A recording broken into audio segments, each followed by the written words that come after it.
following program is suitable for all audiences. I'm scared of 2 minutes!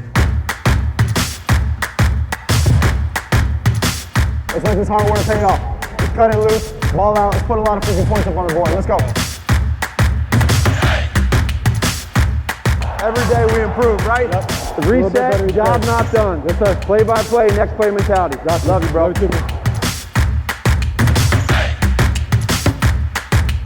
I want you to take a second to think about everything every one of you gave up to be in this position right here. I don't care what you did, you had to give something else to have this opportunity. So take advantage of it tonight. Play ball like you love it. Here we go. Come on, boys. Let's eat up, man. Get it. Like we talked about earlier this week, it's the opportunity for us to stack this game. Let's go ahead and execute and be the playmakers out there. Let's go. Playmakers on 3. 1, 2, 3. Playmakers. Yeah.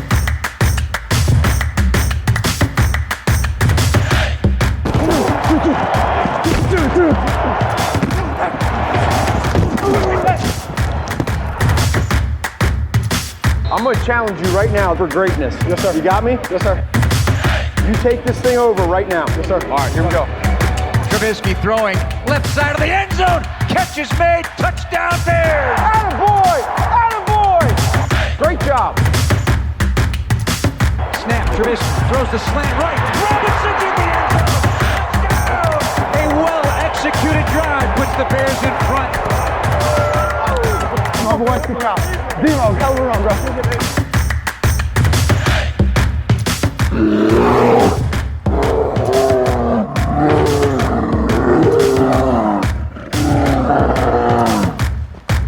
Bearlissimo.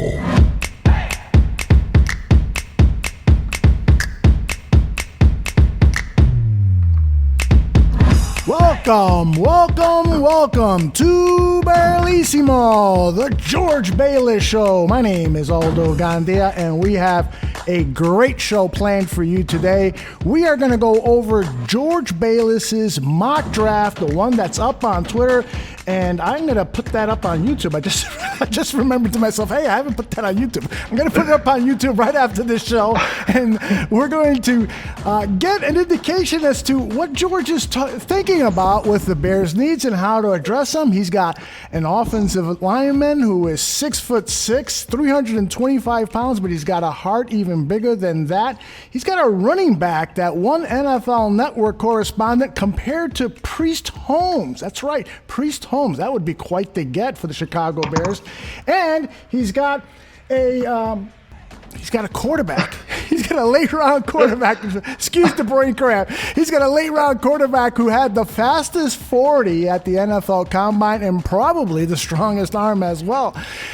George is one who suffers from no brain cramps. Let me bring him in now. George Bayliss, how are you, my friend? I'm good, Aldo.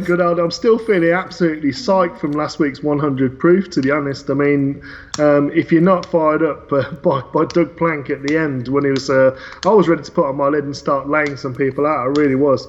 And if you haven't already listened to that, people who are listening in now or listening to the podcast later, you need to go and listen to that because that was just epic radio of any form. Bears Barroom Radio, bringing it again. So yeah, full slate. Going to go over the mock draft today that I did, give the rationale and reasons why we did it, why I went for the players that I did. It could be different every single time you run a mock draft, and that's no different to the draft this time around. There was an interesting quote today on Twitter by Greg Gabriel, friend of the Bears Barroom, and he was talking about that this draft, more than any other, he foresees as being an absolute key for the general manager. And I've got a feeling out there, Aldo, just a little feeling that not too many people listening right now trust Ryan Pace in maybe the way that they did a year ago. Before we started last season. So let's get on with it and we'll get into the mock draft. And how are you, Aldo? I hope you're good. I am well, but you got to give a medical update on yourself because we know that you've kind of recovered from the COVID-like symptoms that you had a couple of weeks ago, but now there's a new ailment in the body of George Bayliss. Why don't you tell people what happened? Yeah, so it's a little bit embarrassing. I'm playing hurt, coach. I've managed to... I've partially torn a ligament that ties the femur Ouch. to the tibia in the bottom of your leg. It's the biggest ligament in the lower half of your body, and I've partially torn that going down the stairs. You got to come up with a better one than that. You should have said tackling some burglar or something. Well, I'd like to say it's from kicking behind, but I mean, obviously, I don't do too much of that these days. So how's the pain level right now? I'm 6, 6.5, 7, mate, round about that kind of level. It's just the stability in the knee. Obviously, he's a former player and he played for 15, 20 years, played rugby for 10 years prior to that as well. The knees aren't the best in the world as it goes, but that stability in the knee on the right-hand side, it's just a bit ropey and a bit clunky and all over the place. And every now and again, you get a bit of a hyperextension, so that's always fun.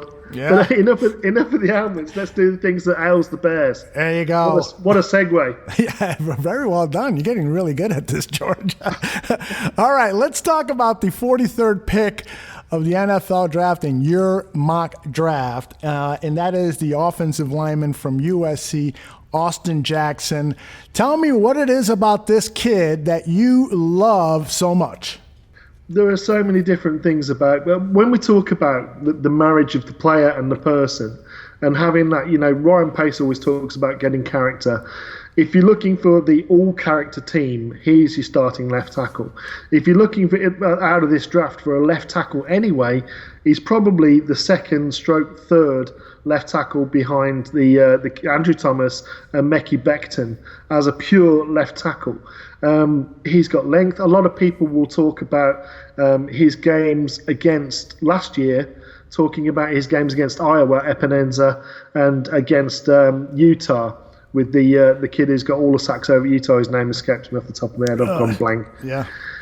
Yeah, he was at the Senior Bowl and he got a load of sacks at the Senior Bowl off the back of Josh Uche. Yeah, but Bradley. Ane. Yeah, there you go. Ane. Yeah.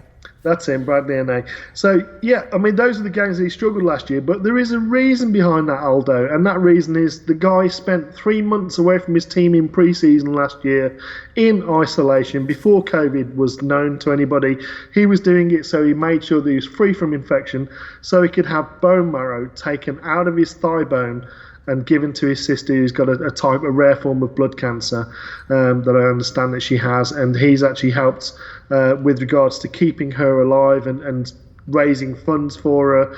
In terms of off the field, the guy is all heart, and he's still trying to help other people in similar situations now. So you talk about the marriage of a player, he's got great feet.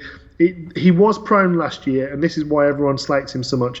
He was prone to being beaten on an inside counter. So the guy starts upfield and might have a swim to the inside or a spin to the inside. And that was the only thing where he was sort of overstepping at times. But I think when you bear in mind that 3 months off, not having the preseason, he was playing catch-up. And when you bear in mind he's playing catch-up, he blocked a kick last year as an offensive tackle. There aren't too many guys that play defensive special teams and are able to block kicks. So he's got athleticism, he's got a good get-off, he's got great hands, a very solid strike, great marriage of what we talk about the marriage of your feet, your hips, staying nice and low, nice pad level, arms out in front, ready to punch at any moment on his pad sets, great footwork, and when he goes to run block, he's a very good zone blocker, which is perfect for what we need at the Bears.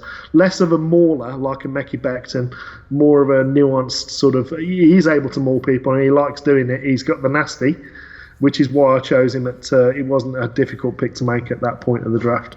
Yeah, and you talked about what he did for his sister, her name Autumn Jackson, and there was a great, really well-produced feature for ESPN Game Day where they actually followed him prior to the bone marrow transplant and after the bone marrow transplant. I edited together a few sound bites of Austin Jackson talking about why he was doing it and how that procedure went. It was tough. I love football, but our motto is faith, family, and football. And, family's over football. I was the first person they tested, and I happened to be 100% match. Any hesitation once you found out you were a match? Oh, no, not at all. Not at all. This is something that I can't pass up. This is like a once-in-a-lifetime opportunity. I can only imagine how many siblings wish they could do something like this for their sibling. It's a very touching feature. You can find it on YouTube. Just Google Austin Jackson ESPN Game Day and watch the entire 9-minute. It will give you a great indication of where this guy's heart is, what kind of a man he is, and just as George perfectly said, just the type of guy you want in your locker room, that you want in your foxhole, that you want to suit up with. So great pick, George. I think from not only a person standpoint, a human being standpoint, but the way you describe his play, he would be a perfect fit for this football team with the needs on the offensive line. Yeah, I mean, it helps that he's a very good player. You know, all of that other stuff is nice to have, and we've had our share of players who are less than what we ideally want as characters. But he ticks the boxes in every area for me. He's a very good tackle. He's certainly the best that I think realistically you can look at. Maybe a Josh Jones slides. Maybe another player might slide out of the first round.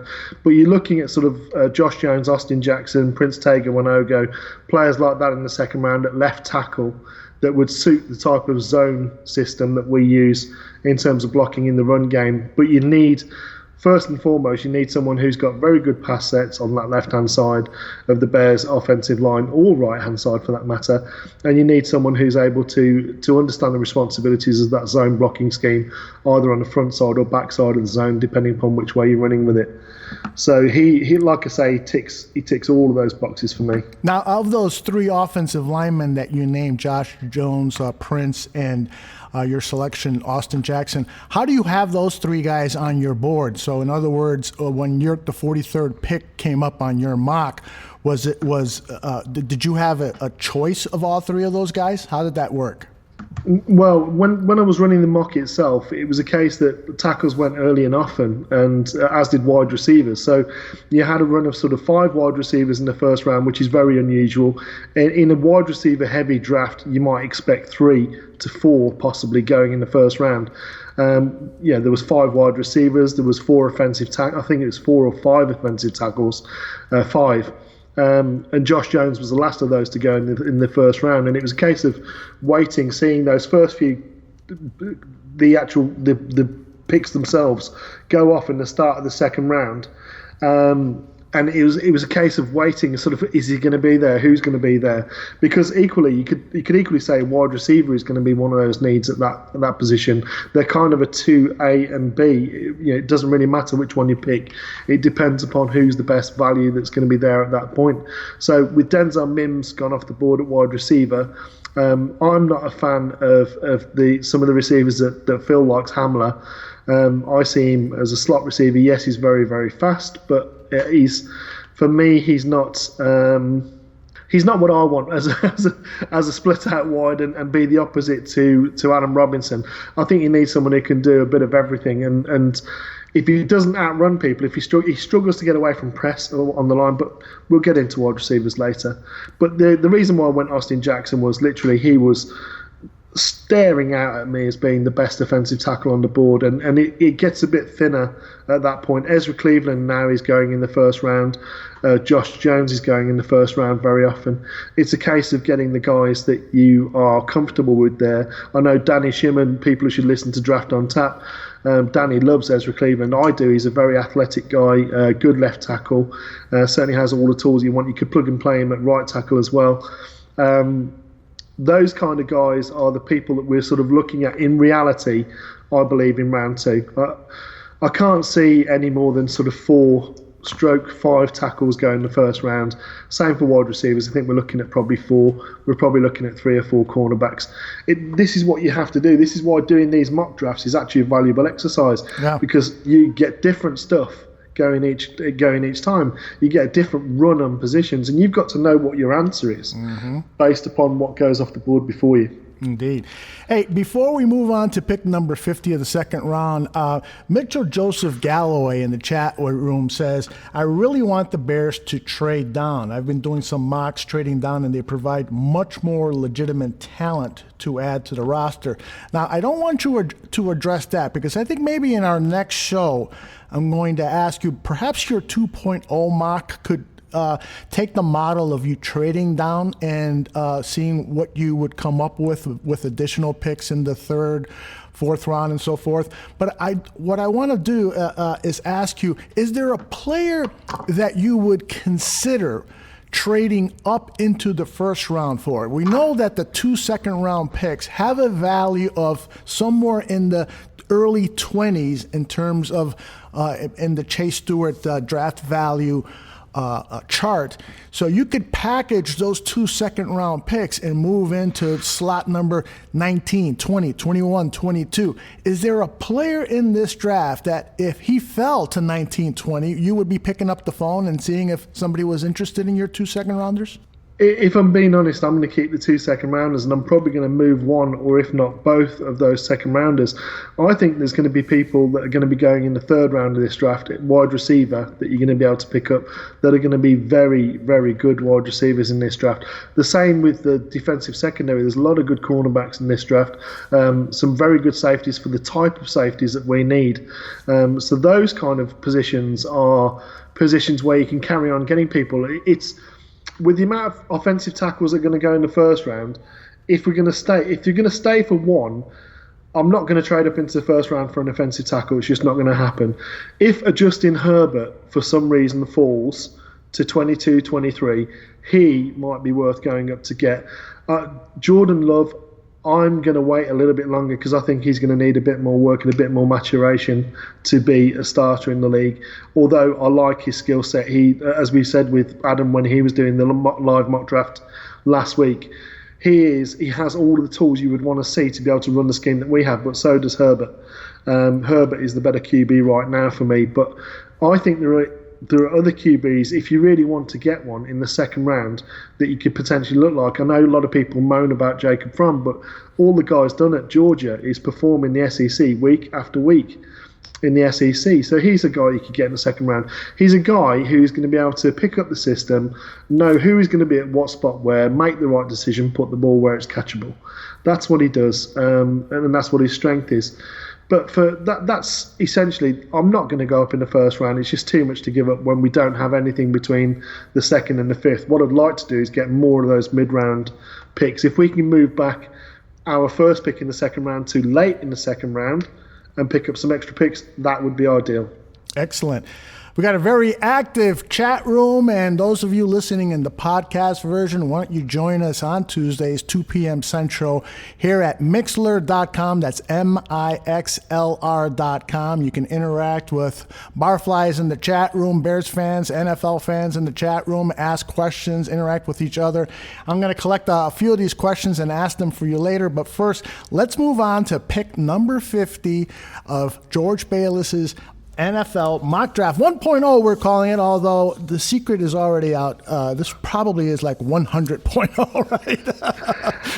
Yeah, I'm a bit of a nerd when it comes to doing mock drafts. I'll probably do 3 or 4 a day, if I'm being honest, at the moment. The way things are at the moment, it's a case of just running through and getting different scenarios. A lot with the trades as well. Yeah. That's something I've been doing a lot in these sort of drafts, and sort of saying, okay, if we do move down, who is still going to be there? Are we still going to improve the team?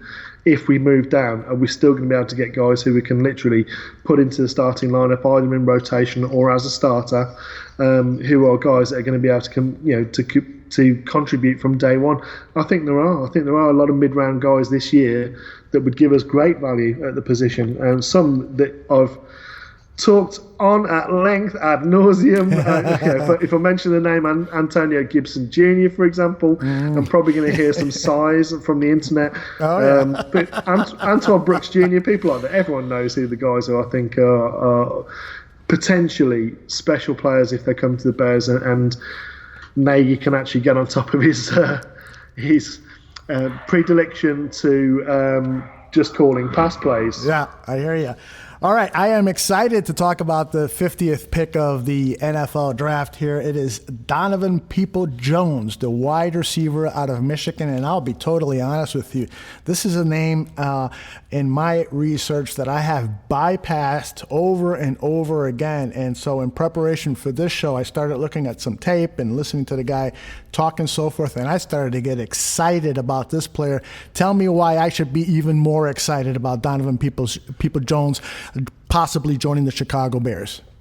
Okay, so the first thing that jumps out on tape about him is he's incredibly quick. He's got serious speed. He doesn't. When we look at players who are great receivers in the NFL, very rarely are most of them running sub 4.4s.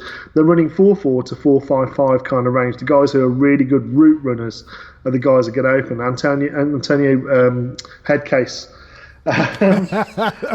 Brown. Antonio Headcase Brown. Please don't see me, Antonio, if you listen. But yeah, I mean, obviously, I think he's due to CTE, but that's by the by. But he's someone he surprises you with his speed. So it's his variation. He gets on top of where you're dropping back as a cornerback. Either you're gonna play inside or outside leverage, and you're gonna try and almost usher the receiver into an area where you're going to get help from. Either that's going to be the sideline if you're out on the boundary, or it's going to be the interior side of the field if you know you've got safety cover over the top, or a linebacker robbing the flat for the slant. Those kind of things. Your leverage, based upon where the defensive back sits, will tell you where they're trying to send you to. What Peoples-Jones does very, very well for me is he's also able to look at that positioning of the defensive back and understand from that what kind of leverage he's playing, what he wants to do, and he gets up on top of that stem very, very quickly, pressing the hips of the cornerback. When I say pressing the hips, what we're talking about is trying to get him to flip his hips.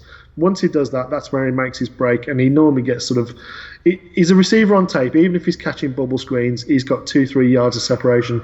If he's catching a hook, he's got 2-3 yards of separation. If he's a stop and go, like a hitch and go route, post, those sorts of things, he just seems to get a separation on every single route. He can take a bubble screen, take it 30-40 yards. He can catch the ball downfield. His numbers at combine were just absolutely phenomenal. But that shows up on tape. It was one of those things we talked about in the past. Do the numbers at the combine confirm what you see on tape? Yes.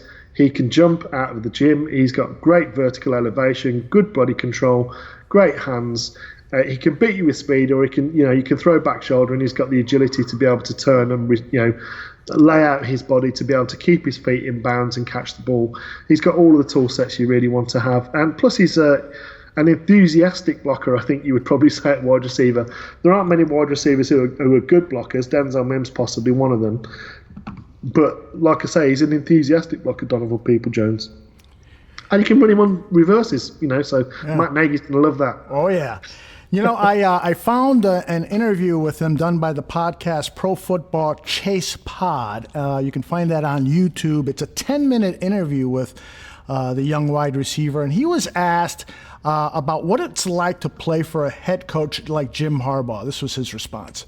That was very valuable. I mean, his experience speaks for itself alone, as well as every other coaches that he brought in that, he loves experience. He loves being around experienced guys. They know what to do. They fit the system well, and all the experience from the coaches is what made Michigan special.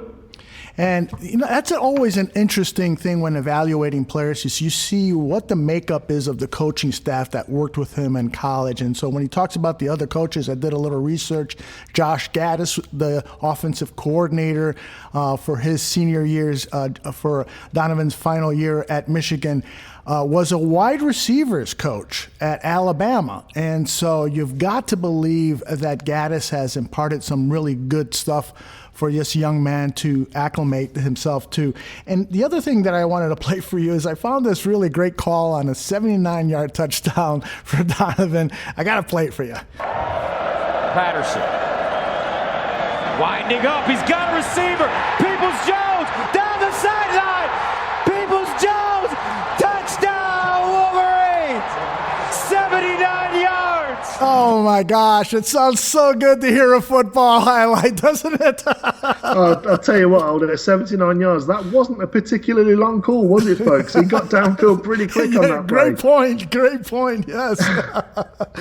I mean that's the thing with him, is what I love about Peoples-Jones over some of the other receivers, and I'm sorry, Phil, size does matter. It's great to be fast, but it's great to be fast and big. I'm sorry. It just, and I don't mean to trash Phil, because I respect the hell out of him.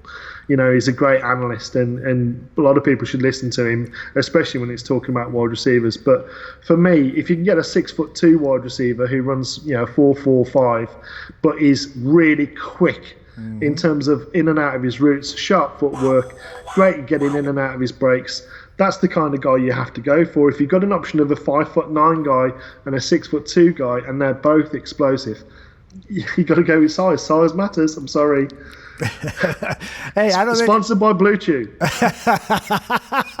There you go. I gotta send that clip to our friends over at Bluetooth.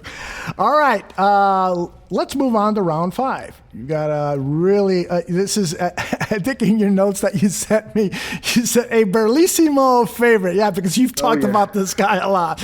It is the safety from Maryland, Antoine Brooks Jr. Tell us a little bit more about why you love this guy. So in high school, Antoine Brooks Jr. was a quarterback, which means, and it was a sort of quite a sophisticated system that he ran. So he's got the smarts to be able to play quarterback. But he went to Maryland. He was injured in his senior year in high school. He got one offer, and that was very late on, and that was Maryland. And Maryland wanted to convert him to linebacker. So you've got a quarterback playing linebacker. He's clearly got the aggression to be able to get in there in the box and mix it. He has that aggression. But he moved from linebacker because of his ability to cover to safety. And that's really where, when I talk about him as a safety, he is a safety, but he's almost like a linebacker in a safety's body, which is exactly what his history is. The guy is just incredibly savvy in terms of getting up and around the line of scrimmage, diagnosing early, diagnosing quickly, coming downhill like an absolute train and just smashing people, because that's what he seems to love doing the best. He is able to play deep field coverage. The thing that really impressed me at the Senior Bowl, and I encourage everyone to go back and watch the Senior Bowl, was at first I didn't see Antoine Brooks Jr. on coverage because I was expecting him down in the box, hitting people, making plays. They played him as a 1 high safety, they played him as a 2 high safety, and they had him sort of strictly back in that sort of deep zone because they weren't allowed to blitz him. The guy in 2 years, in 20 games, had 20 tackles for loss from safety. You don't get that, Aldo. You don't get that kind of ability unless you are very quick to diagnose. He's willing to come up and hit pulling guards. That's what I love about him. He's just going to smash people all day long, and having that up and around the line of scrimmage, and able to physically take on a tight end, able to physically take on a running back who's trying to release into the flat, and be able to impose his will on other players. That's what I love about Antoine Brooks Jr. Plus, he's got the ability, like I say, to be able to give you coverage. Not a great deal of production in terms of getting his hands on the ball, in terms of interceptions, but he will punch the ball loose as well. So that's what I love about him. He's just a physical football player, playing safety, got that nasty. I love players like that. When safeties, particularly defensive backs who want to hit people, I love that. Charles Tillman certainly wasn't bad at that. No, neither was Mike Brown. And you're getting another Mike Brown as far as I'm concerned there. There you go. Now, I knew you were going to lavish all this praise on him, so I did a little digging around. I went over to NFL.com and looked at Lance Zierlein's scouting profile on Brooks. And I'm going to pick a couple of the weaknesses that he determines that he thinks are weaknesses. Number 1, needs to play with improved discipline as a pro. You agree with that? Yeah, I would agree with that because, like I say, at times, I think at Maryland, he was, at the back end of the defense, he was the playmaker. He was expected to come up to the line of scrimmage and make a lot of tackles in and around the line of scrimmage. And so he played with that aggression.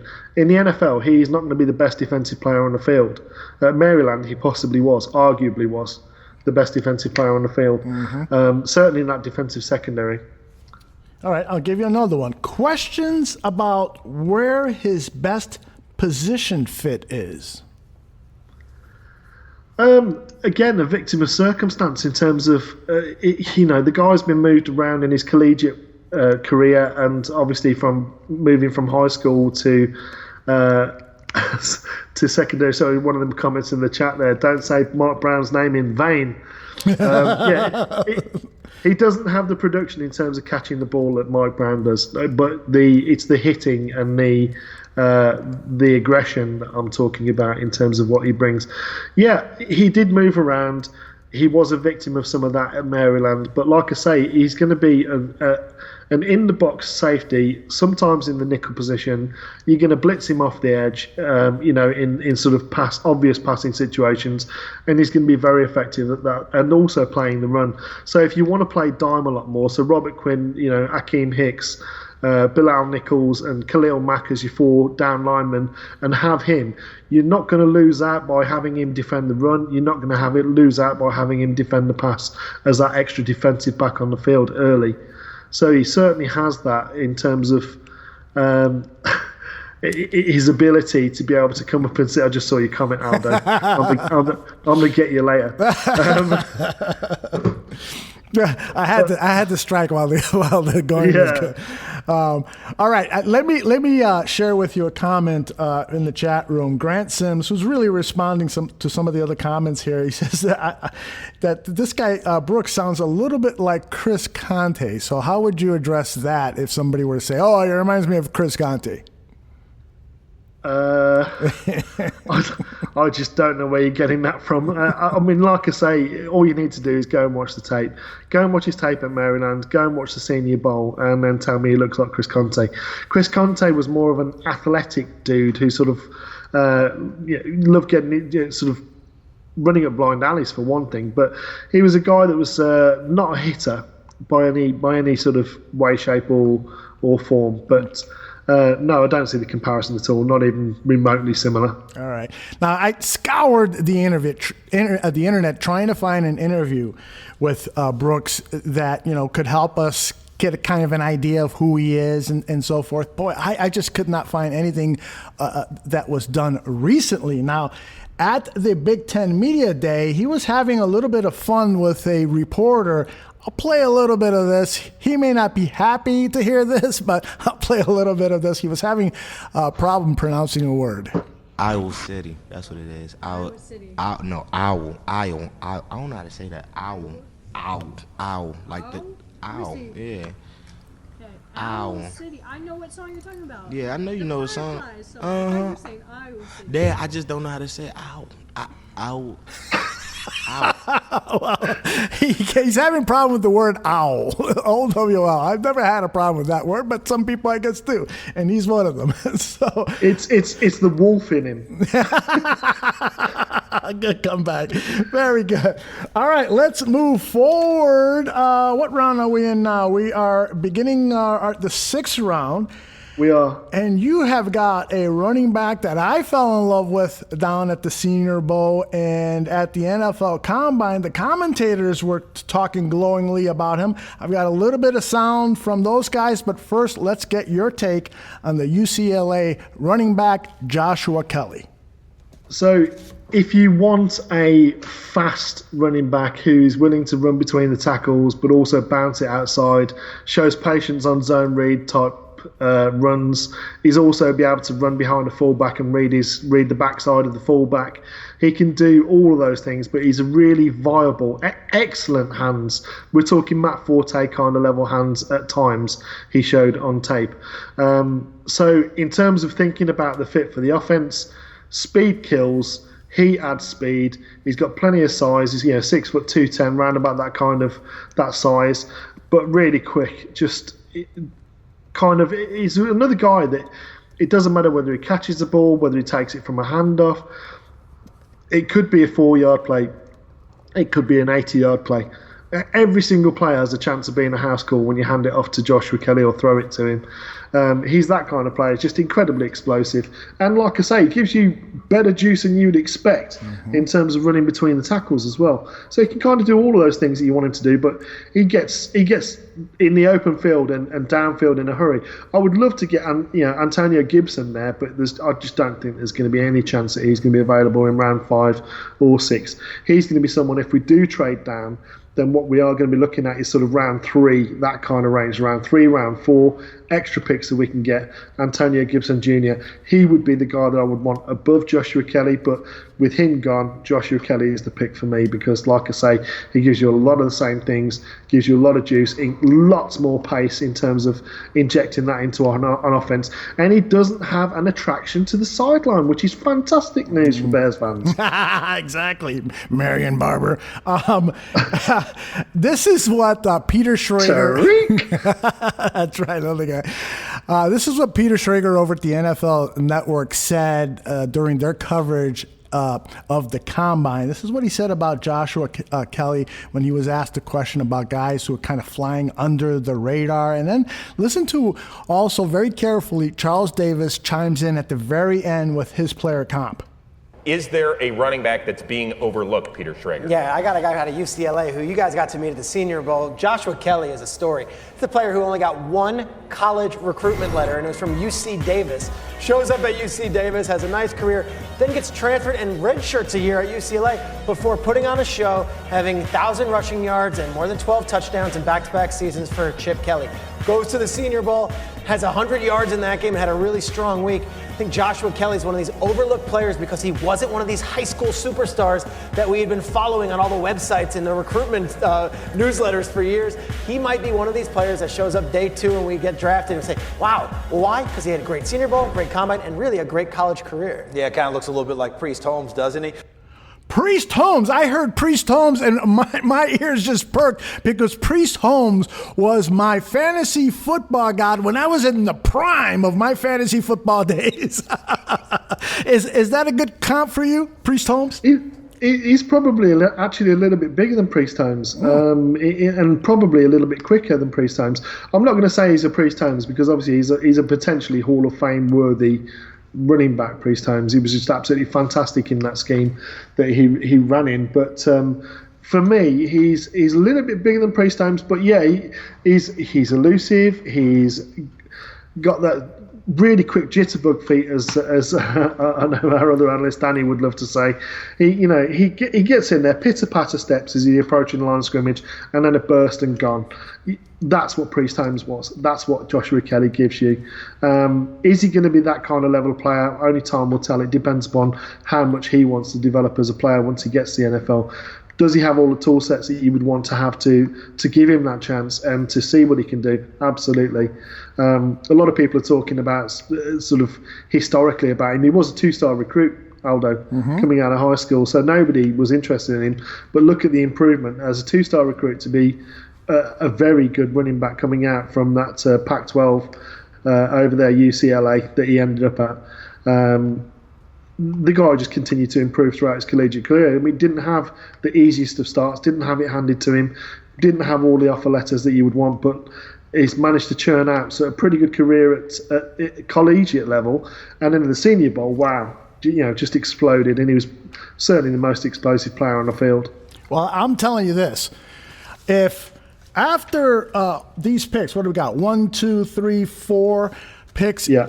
If Ryan Pace were to make the announcement of these 4 players for the Chicago Bears, I would be very excited because I think these 4 players could become immediate contributors to the Chicago Bears.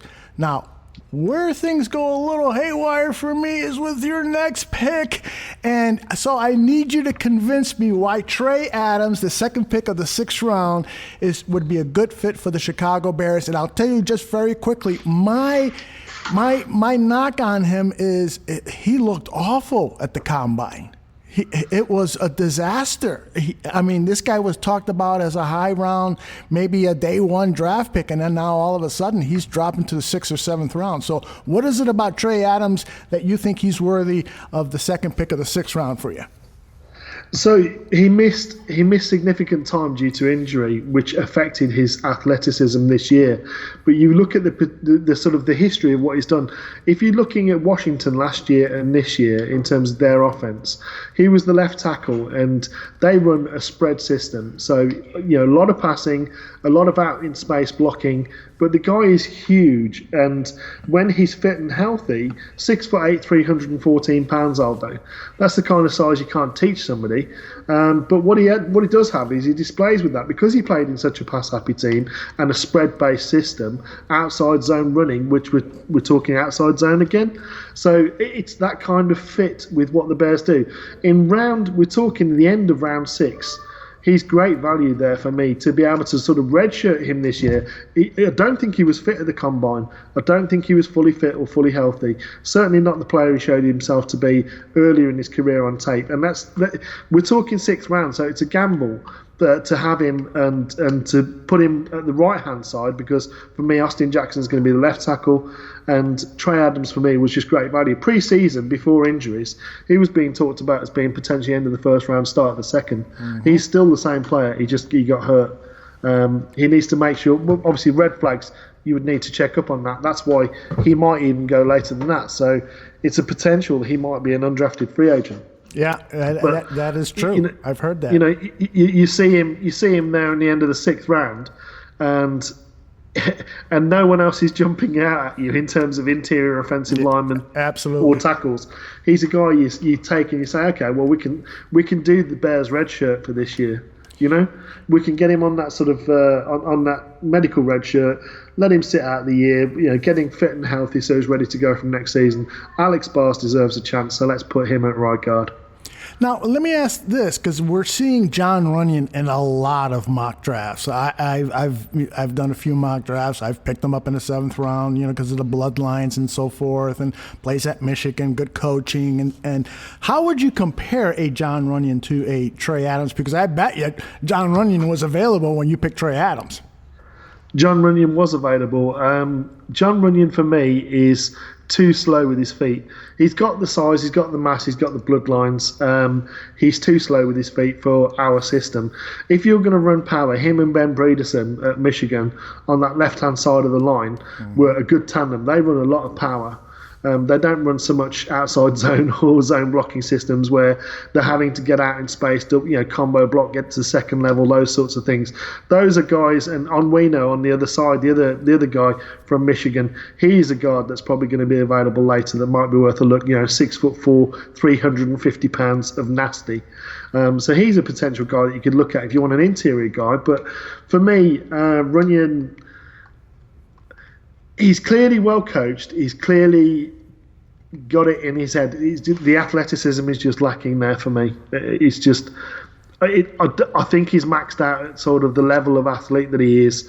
I don't see that he's going to develop much further than he already has, and that to me is not NFL starter level. So that's the reason why I'm going to take a guy with upside over a guy with great bloodlines, clearly been well coached, but he's probably maxed out athletically. Fair enough. Now, you mentioned Trey Adams' size, 6'8", 327 pounds. He's definitely a massive man. But when it comes to one part of his anatomy, he's not totally satisfied with the size, because at the combine, he was asked if there was one thing in that he would like to change about himself. And after thinking about it for a while, this is what he said. Bigger dick. That is what he said. And I know this is a family-friendly show, but we'll move on from there. What can I say? He's got big hands. Anything's going to look small in those size hands. There you go. Well done. Very well done.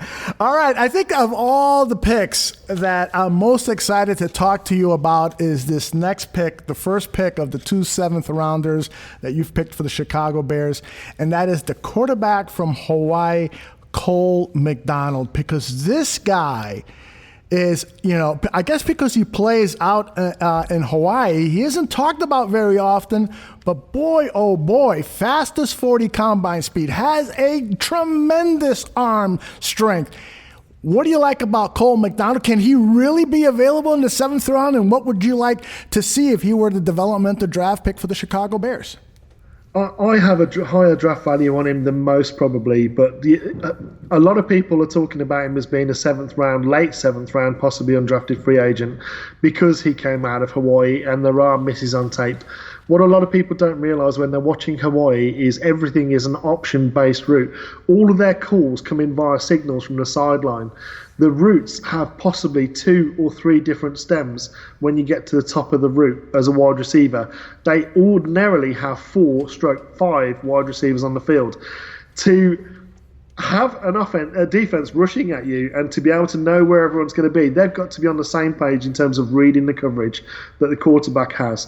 He had 3 wide receivers that did that with regularity, but he can't just keep going to those same 3. 3 receivers in his final year as a senior, over 1,000 yards. And you don't do that by not being able to complete the ball down the field. He's able to push it as far down the field as he wants. He's able to throw timing throws. What I love about Cole McDonald, and I would encourage everyone to go and watch it, there's the Matt Waldman and Mark Schofield, their coaching series that they do on quarterbacks. Matt Schofield breaks down Cole McDonald during a game against a complex defensive coverage look. And he learns, bearing in mind the guy isn't in a huddle, he doesn't have it coming into his ear telling him what he's seeing in terms of defensive coverage. He reads a robbing safety that he's not had a chance for a coach to be able to do it in the space of 3 plays. He sees what the defense are doing, he reacts to it, he takes the right option. He's able to read a coverage with confidence because he knows he's got the mobility to be able to get out of the pocket if he needs to. 4.5840 is going to outrun most edge guys. There are linebackers he's going to be able to outrun. So in terms of having a viable speed option or RPO guy, he's that. In terms of being able to throw it off platform, he can do that. He needs some time to be coached up in terms of settling his feet, making sure his mechanics are on time, just calming down a little bit. And once he gets into the offense with Matt Nagy and he's got DeFilippo as his coach, you would see this kid explode potentially to being, I believe he's got the potential to be a starter someday in the league. It might take a couple of years, but if you can sit him so he's not under pressure, he's not having to play, but you can bring him in for gadget plays if you want to. You can bring him in, and he's going to be able to threaten people with his speed downfield. But he's got a great arm. He can throw 70+ yards in the air. And there's not many QBs in the draft that can do that. It's pretty amazing. Now, I got a little bit of sound of Daniel Jeremiah of the podcast Move the Sticks and NFL Network analyst who was at the Combine. And while McDonald was going through his drills, he had this to share about the quarterback, which I want to share with you. He's got a big arm. When you study him, there's some interesting things about him because it's like a dip and rip delivery. It's a real unique delivery. We'll see it when he starts throwing. 4.6 flat for him. That's scooting. And he uses a vertical drop like old school Dan Fouts. Remember when Fouts would get the ball in the shotgun, take those shuffle steps backward? That's what he does in that Hawaii offense. Pretty cool stuff. And you know what? That dip in that with the ball. So when he goes back to throw, he's got the ball by his chest, and then as he's going to unleash, he brings that ball down and just winds up. He gets it off really super fast, but clearly that's not what you want to see in a quarterback, is bringing the ball down by your hip level. We should probably get Austin Carter-Samuels on again to talk about him because it'd be an interesting study.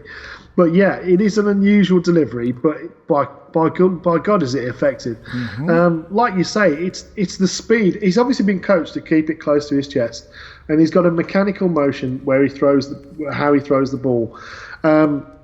Obviously, he pushed the ball downfield a lot, so a lot of his throws would require a greater effort. On the timing routes and things, what I love about him in the way he throws the ball, he's able to throw it like an absolute rocket, an actual frozen rope.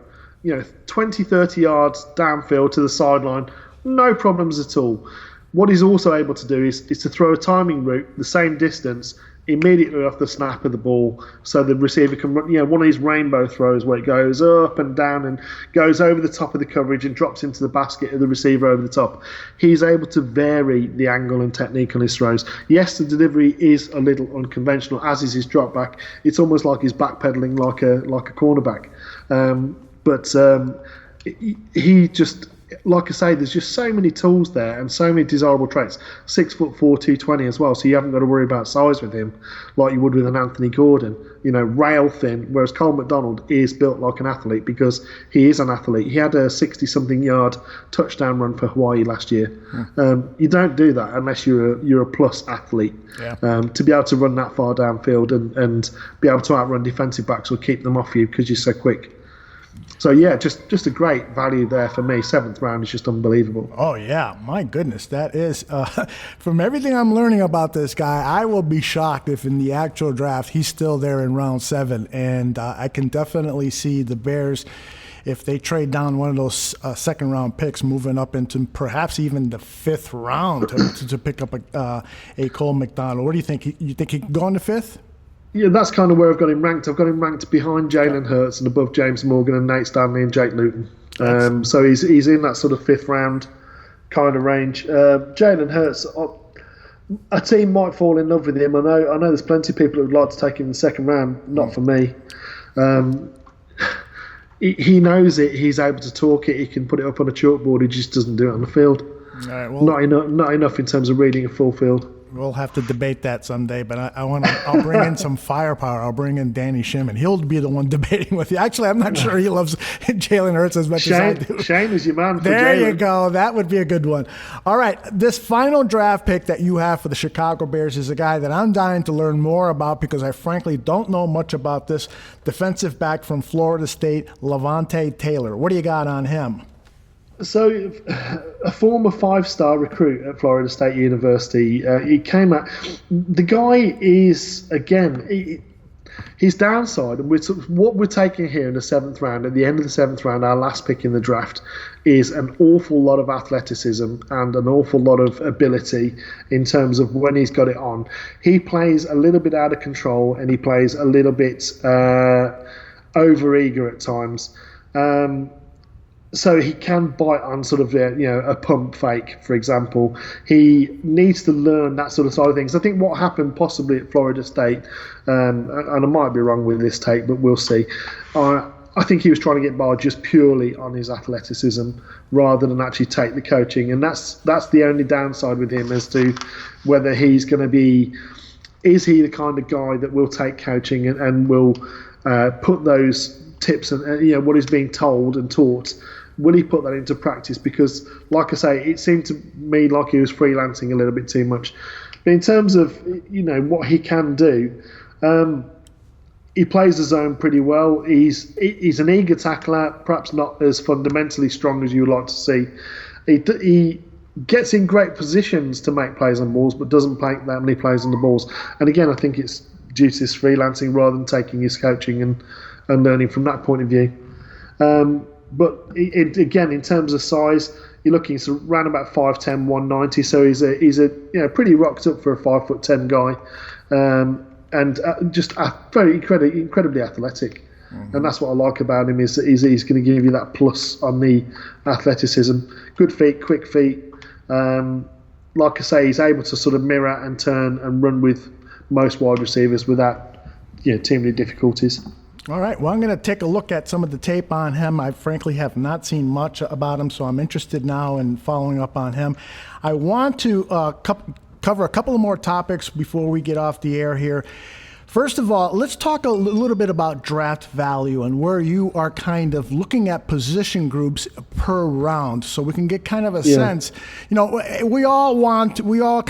fans adhere to the best player available theory, but when you got 2 or 3 guys who you've kind of ranked athletically or best player from different position groups, then obviously you're going to side with the position group of bigger need. So what do you got there for us?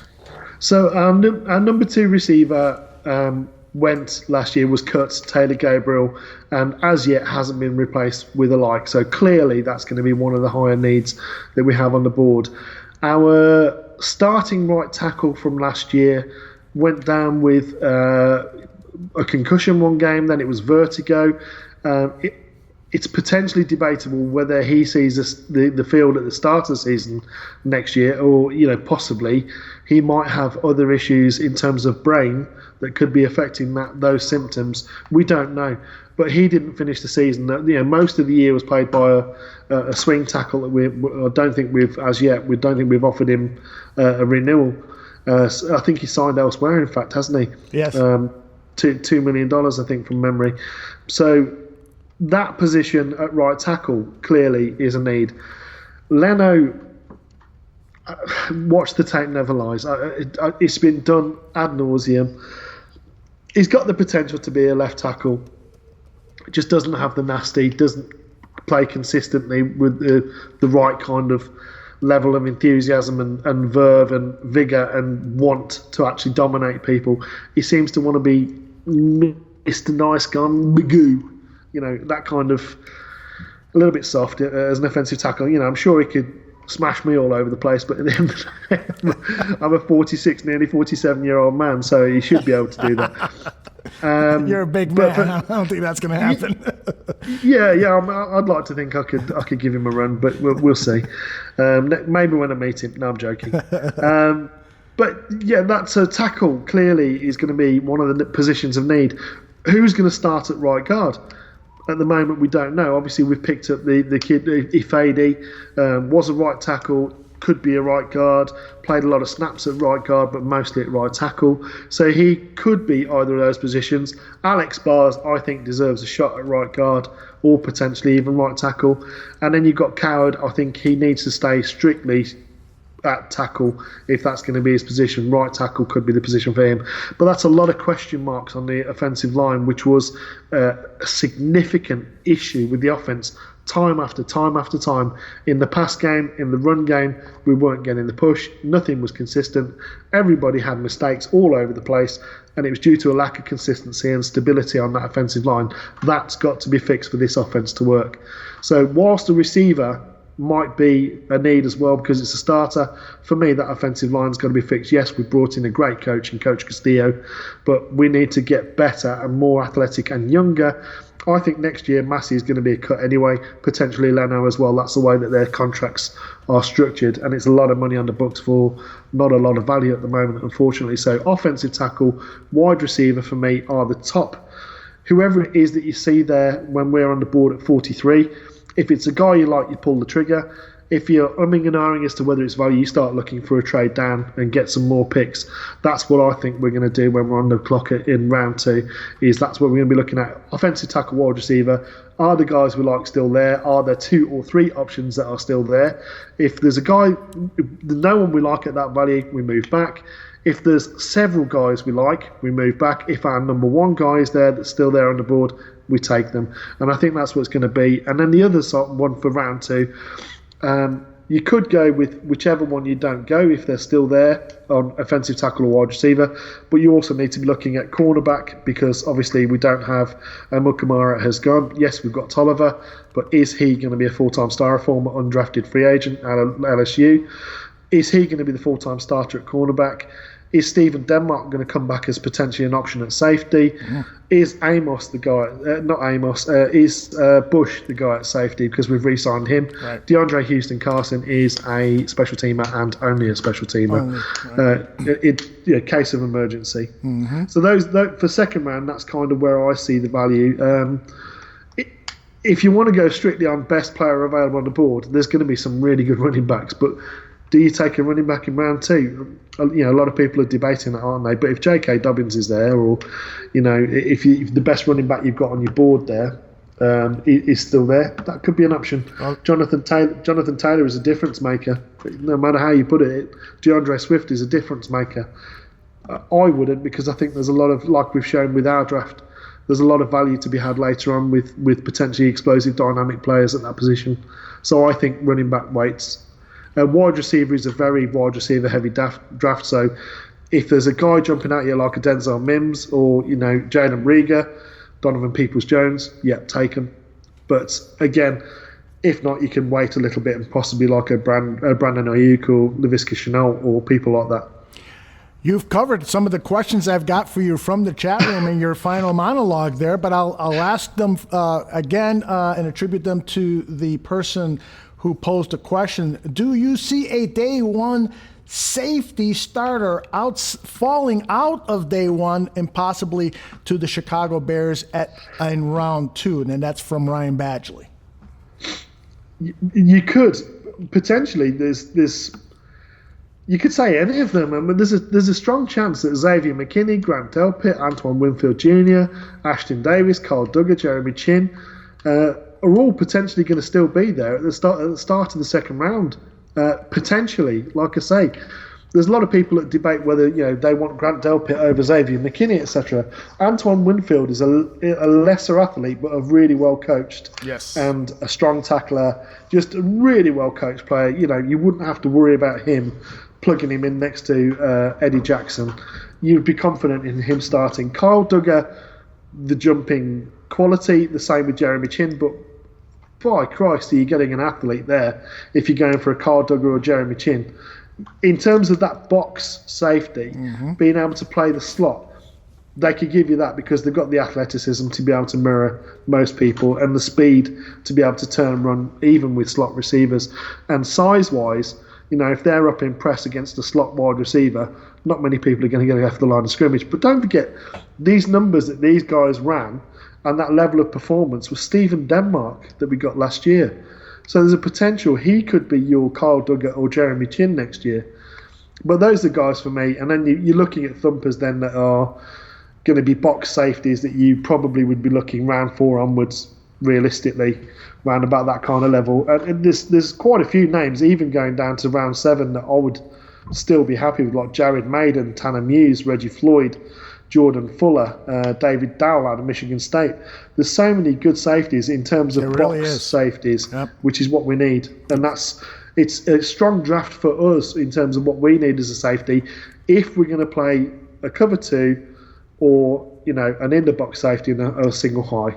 So there are guys that can play the cover 2 and they can play in the box. Great, that's what we want.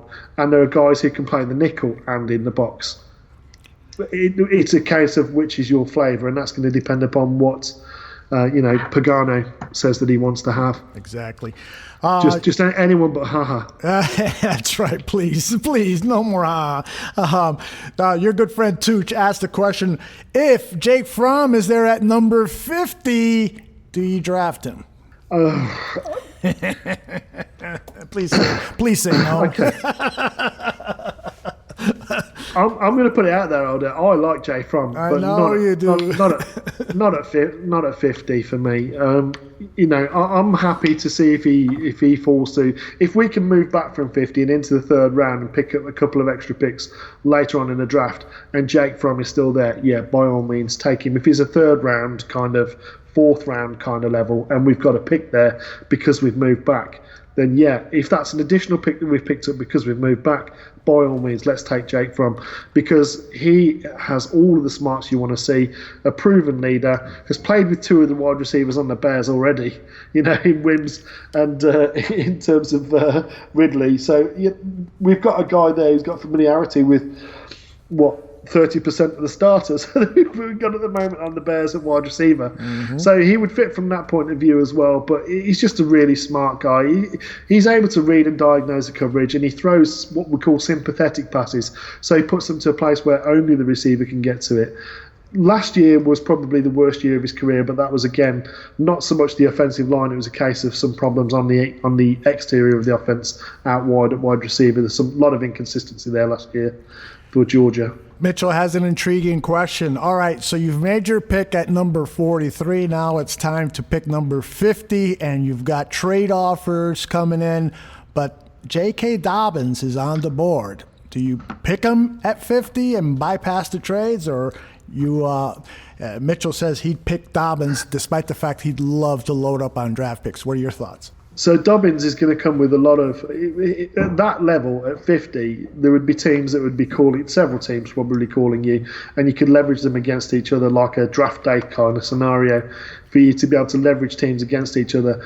J.K. Dobbins is a really good running back. Again, an all-round running back with the threat to be able to go anytime he touches the ball. There are a lot of running backs in this draft that would give us that value. Antonio Gibson Jr., if I could move back from there, instead of getting Dobbins, move back around, get 2 or 3 extra picks because a team really wants Dobbins, and I can get Antonio Gibson Jr., I'm taking that all day, every day. 6'2", 228, runs a sub 4.4, is a legitimate wide receiver, out wide as a 2 or a slot wide receiver, but you can put him in the backfield and he runs downhill like his hair's on fire. I'm going to take that all day. Oh yeah, 1 year production at Memphis, but what a year. And he gives you a lot of juice as well as a kick returner as well. He scored three touchdowns from kick returns, I believe, at Memphis, and his junior college as well. So he's just a really explosive guy. So Dobbins for me at 50, no, I'm going to take the trade offers because there's going to be, I think, probably 2 or 3 trade offers to get a Dobbins at that point. Last one, it comes from Bear Truth 9 in the chat room. He says, tell me about Isaiah Wilson. He's interested in getting your quick scouting report on the big offensive lineman. Okay, so really young, really huge, really nasty, very athletic, plays a little bit out of control with, shall we say, over-exuberance, the joy of youth. He certainly has that in abundance. He's just an absolute nasty mammoth, but there's a lot of talk that he's going to go end of round 1, potentially. Too rich for us, I believe, at that point. The guard that played next to him is also a nice pickup, potentially, if you want to go on the inside of the offensive line. So, yeah, both of the tackles that are going to come out of Georgia this year are extremely good. So you wouldn't be... You'd be getting a 20-year-old that would be a starter at right tackle for you. Yeah, and he is moving up draft boards according to several reports from people in the know. So he might not even be there round 2, as people are saying that despite some limitations, they just think that this guy has got all the tools to be a long-term offensive lineman after he grows into the role. So we'll see what happens with him. Boy, I got to tell you, this has been one hell of a fun show. And before I turn it over to you to sign off for us, I want to just remind people that on our YouTube channel, Bearlissimo's mock draft will be up later this afternoon, I promise. And what I've done is I've created playlists. I'm not completely done with all of our playlists, but George encouraged me, please do some playlists and put together mock drafts and a playlist. And that's what I've done. So it's populated already with the mock draft that we did on Twitter, a fan poll. And we've got Draft Dr. Phil's 1.0 mock draft, Shane Marsal's, we got Danny Shimmons, George's will be there later today, and we're going to have many more mock drafts up there. And again, that's just a great way to learn about these players. We do these quick little videos, and it's just a fun read. Because the titles tell us about the players, so it's you're watching and reading and learning. Now, also want to let people know that Shy Fans in the Stands has a great show tonight at 8:30. I believe they're on at 8:30, and we'll check Twitter and our Facebook page for an update if that change, if that time is different. They got a great show planned for us. They're going to look back at those great interviews that we had last week with Allen Robinson II, with Doug Plank, Adam Rank, and so forth and so on. So that's going to be a great show. And I also want to promote a show that is not on our Bears Barroom Radio Network, but will be out on podcast. There's a gentleman named Fat Mike. He was a guest on Shy Fans in the Stands a week or 2 ago. He's got a new podcast coming out, and so look for Fat Mike's podcast. I don't have the title right in front of me, but check our Twitter channel. We'll do a retweet on that. George, I am out of breath, and it is all yours, my friend. Great job today. Yeah, so, again, everyone, go and listen to Shy Fans in the Stands. It's going to be a great show, hopefully recapping a lot of stuff that's been on the network that's been absolutely outstanding. But those guys kill it every single time. They're on Draft on Tap as well. I have a stream, of course, 100 proof. Chase Claypool, I've got to say, Mitchell is a 5th or 6th round pick, so let's look there, not earlier. No! I know you're a Notre Dame fan, but you got to look later where his value is. Please take care of each other, people. Look after yourselves and look after people near to you, and let's just be kind. With that, Shy fans in the stands, my Thunder Buddy Greg Baggs. Let's play my tune on 100 Proof this week, Aldo. People can listen to me sing badly. I promise. Bear down.